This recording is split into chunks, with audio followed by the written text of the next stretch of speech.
برطانیہ میں اسکول کے کچھ طلبہ غلطی سے ایک جزیرے کی طرف نکل جاتے ہیں جہاں پر ان کی کشتی ٹوٹ جاتی ہے اور کسی طرح واپس آنے کا راستہ ڈھونڈتے ہیں۔ ان لڑکوں میں سے دو لڑکے رالف اور پیگی ساحل کے کنارے کنارے چل رہے ہوتے ہیں کہ ان کو ہڈیوں کا بنا ہوا ایک شیل مل جاتا ہے۔ پیگی یہ محسوس کرتا ہے کہ اس کو ہم دوسرے لڑکوں کو جمع کرنے کے لیے سٹی کے طور پر استعمال کر سکتے ہیں۔ لڑکے جب اکٹھے ہو جاتے ہیں تو اپنا لیڈر منتخب کرتے ہیں جو یہاں سے نکلنے کا کوئی راستہ نکالے۔ وہ رالف کو اپنے لیڈر کے طور پر منتخب کرتے ہیں اور رالف ایک دوسرے لڑکے جیک کو تعینات کرتا ہے جو لڑکوں کا ایک گروپ کا رہنما ہوگا جو باقی گروپ کے لیے جزیرے پر خوراک ڈھونڈے گی۔ رالف، جیک اور دوسرا لڑکا سائمن اس جزیرے کو دیکھنے کے لیے نکل جاتے ہیں۔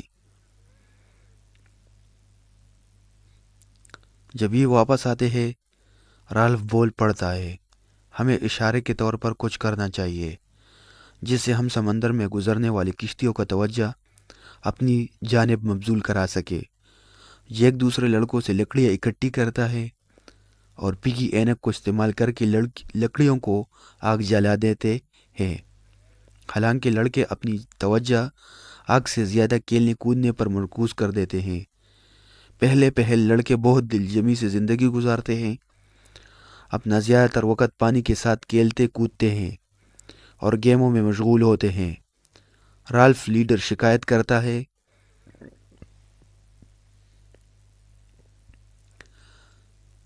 کہ ہمیں لازمی طور پر آگ کو بجھائے رکھنا ہے اور یہ آرام کے طور پر اپنے لیے پتھروں سے شیلٹر ہاؤس تعمیر کرنے چاہیے۔ جیک اور اس کے لڑکے سور کو پکڑنے میں ناکام ہو جاتے ہیں اور جیک زیادہ تر وقت شکار کرنے میں گزارتا ہے۔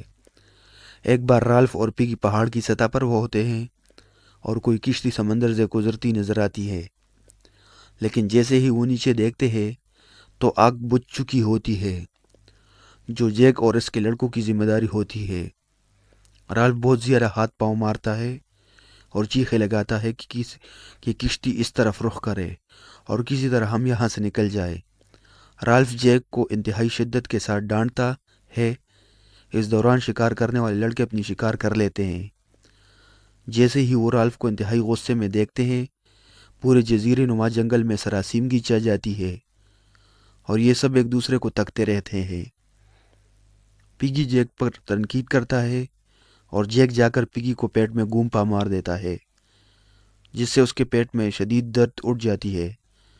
رالف شیل کو زمین پر دے مارتا ہے اور ایک پرجوش تقریر کرتا ہے جس میں وہ لڑکوں کو ڈانٹتا ہے تاکہ نظم و ضبط قائم کر سکے۔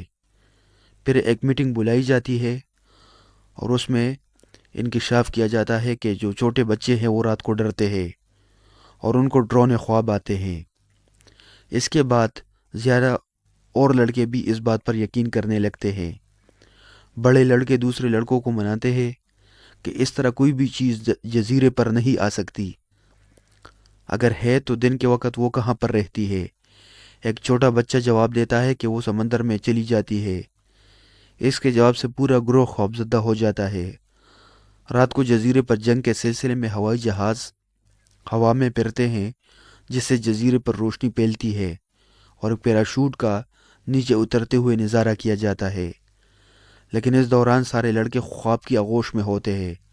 دو لڑکے سیم اور ایرک رات کو آگ بجھانے کی ذمہ داری ان کی ہوتی ہے، وہ بھی سو چکے تھے۔ اچانک یہ دو چھوٹے بچے اٹھتے ہیں جن کو جزیرے کے اوپر سے شور سنائی دیتا ہے اور پیراشوٹ کو نیچے اترتے ہوئے دیکھتے ہیں۔ وہ انتہائی خوف کی حالت میں نیچے شیلٹر ہاؤس میں چلے جاتے ہیں اور دوسرے لڑکوں کو نیند سے بیدار کرتے ہیں۔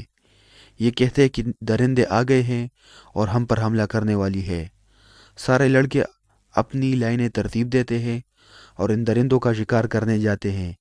رالف اور جیک، جو ایک دوسرے کے انتہائی مخالف ہوتے ہیں، پہاڑ کی طرف جاتے ہیں، دور سے اس پیراشوٹ کا نظارہ کرتے ہیں اور سمجھتے ہیں کہ یہ ایک جنگلی بندر ہے۔ اس کے بعد یہ ناکام لوٹتے ہیں اور ایک میٹنگ بلائی جاتی ہے جس میں جیک یہ دعویٰ کرتا ہے کہ رالف بزدل ہے اور اس کو لیڈری سے ہٹاؤ، لیکن دوسرے لڑکے انکار کرتے ہیں۔ جیک نیچے ساحل کی طرف بھاگ جاتا ہے اور سارے شکار کرنے والے لڑکوں سے کہتا ہے کہ اس کے پیچھے پیچھے چلتے آؤ۔ رالف اپنے ساتھ بچے کچے لڑکوں کی مدد سے پہاڑ کے بجائے ساحل پر آگ بجھا دیتے ہیں۔ وہ اس کے حکم کی تعمیل کرتے ہیں، لیکن بہت جلد وہ بھی جیک کے ساتھ شامل ہونے کی کوشش کرتے ہیں اور رالف کو چھوڑ دیتے ہیں۔ جیک اپنے شکاری لڑکوں کو منظم کرتا ہے اور اس کو ناکام شکاری قبیلہ رکھتا ہے جو ایک انتہائی شدید طور طریقے استعمال کرنے والے ہوتے ہیں۔ جیک بکرے کے سر کو اس کے تن سے جدا کرتے ہیں اور اسے پہاڑ کے اوپر ایک سٹک کے ذریعے سے اویزا کر دیتا ہے جس کے ارد گرد مکھیاں بنبناتی رہتی ہے۔ اس کے خون کے قطرے زمین پر ٹپکتے ہیں۔ سائمن آتا ہے اور وہ دیکھتا ہے کہ مکھیاں اس سر سے اس طرح ارد گرد گھومتی ہے جیسے وہ ان کا سردار ہو اور جیسے وہ مکھیوں کے ساتھ باتیں کر رہا ہو۔ یہ ایک ایسا منظر ہوتا ہے جو ہر انسان کے اندر موجود ہوتا ہے۔ یہ حکم دینا اور حکم چلانا، لیڈری کرنا ہر انسان کے اندر موجود ہوتی ہے۔ سائمن یہ باتیں سنتے ہی بے ہوش ہو جاتا ہے۔ بعد میں وہ اٹھ جاتا ہے اور ساحل پر چڑھ جاتا ہے جہاں وہ مرے ہوئے پیراشوٹ والے کو دیکھتا ہے۔ سائمن یہ دیکھتا ہے کہ ڈر باہر نہیں بلکہ ڈر انسان کے اندر ہے۔ وہ سوچتا ہے کہ میں جا کر دوسروں کو خبردار کر دوں کہ میں نے کیا دیکھا۔ جب وہ نیچے سے اوپر چڑھتا ہے تو وہ دیکھتا ہے کہ رالف اور پگی بھی جیک کے ساتھ شامل ہو چکے ہیں اور اس کا کانا کھا رہے ہیں۔ رالف اور پگی یہ ذکر کرتے ہوئے کہ وہ کیوں جیک کے قبیلے کی طرف گئے تھے۔ جیک اور اس کے شکاری رالف اور پگی پر حملہ کرتے ہیں اور جاتے ہوئے پگی کی اینک چرانے میں کامیاب ہو جاتے ہیں۔ رالف اور پگی اینک کو واپس لانے کے لیے جیک کے قبیلے کی طرف جاتے ہیں جہاں پر سم اور ایرک ان کے ساتھ لڑتے اور اس کے بعد روجر نامی لڑکا ایک بڑا سا پتھر کو تیزی سے ان کی طرف گھماتا ہے جس سے پگی مر جاتا ہے اور اس کے ہاتھ میں شیل ریزہ ریزہ ہو جاتا ہے۔ رالف بھاگنے میں کامیاب ہو جاتا ہے۔ جیک اور اس کے شکاری لڑکے رالف کے پیچھے چلنا شروع کر دیتے ہیں۔ پہلے رالف ایک غار میں چھپ جاتا ہے لیکن وہ وہاں سے نکل کر ساحل کی طرف دوڑنا شروع کر دیتا ہے کیونکہ پورے جنگل کو وہ لوگ آگ لگا دیتے ہیں کہ رالف جہاں پر بھی چھپا ہوگا نکل آئے گا۔ رالف بھاگتا بھاگتا تک جاتا ہے اور ساحل پر گر جاتا ہے۔ اس کے بعد اس کی آنکھ کچھ گھنٹے بعد کھلتی ہے تو ایک برطانیہ کے افسر کو اپنے اوپر کھڑا دیکھتا ہے جو یہ گزرتے ہوئے کہتا ہے کہ جنگل کو آگ میں لپیٹتے ہوئے دیکھتے یہاں پر ٹھہر گئے۔ وہ رالف کے ساتھ باتیں کر رہا تھا کہ جیک اور اس کے شکاری لڑکے بھی آن پہنچے۔ ان کے کپڑوں پر بہت زیادہ خون ہوتا ہے۔